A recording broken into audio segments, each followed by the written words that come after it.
Hello, welcome again to Mission Alive, where we explore the ways that we are on mission and what is our mission for.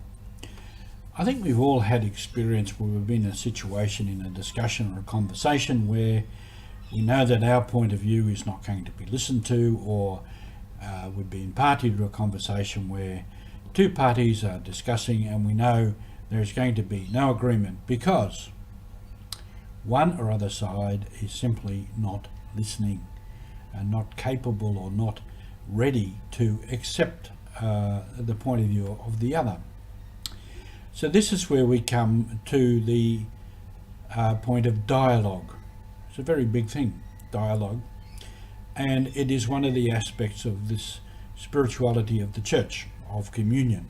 If we want to live in communion, and this follows on from our previous discussion on equality of persons.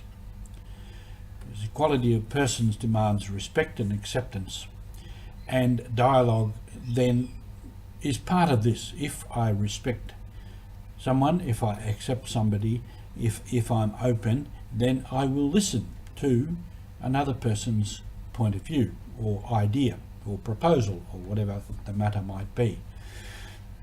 Doesn't mean automatically that we accept that point of view or that argument, but we listen. That is dialogue.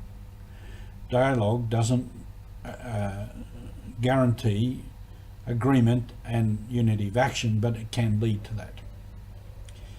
I'd like to quote, if I could, Pope Francis recently when he had the synod in the Amazon.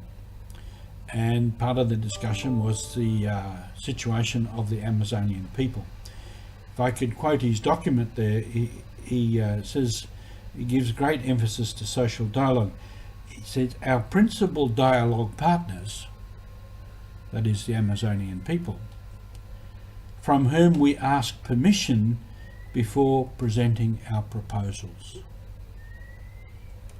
He asks permission of these people before presenting proposals. And he sees that as a basis for dialogue, as a basis for any discussion of the matter.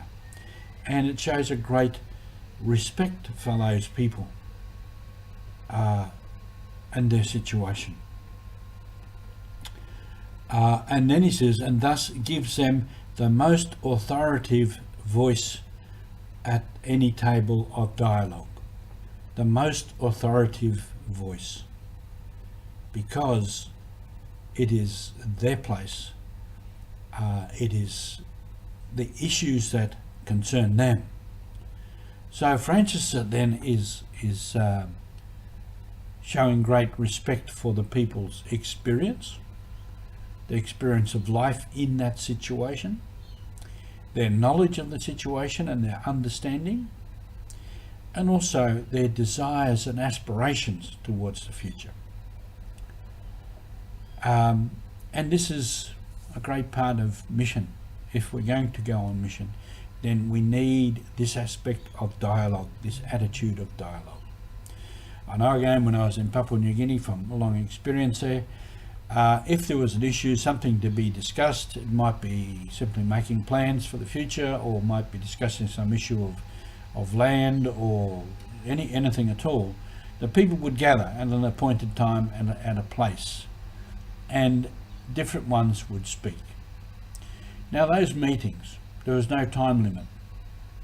People would talk until everybody had been heard, all sides had been consulted, and hopefully a decision had been made. And I would sometimes sit there, sometimes I wouldn't be understanding what was going on because it was in another language, but people would sit and listen respectfully, and then at certain times somebody would stand up or indicate he or she wanted to speak, and they would speak. And so it would go around the whole circle, and people would sit around in the village, and people would speak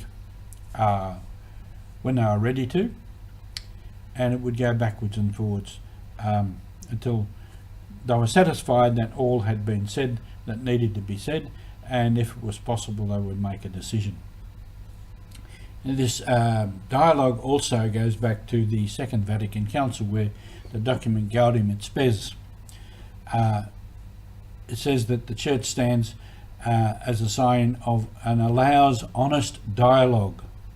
We foster within the Church itself mutual esteem, reverence and harmony through the full recognition of lawful diversity. People are all different.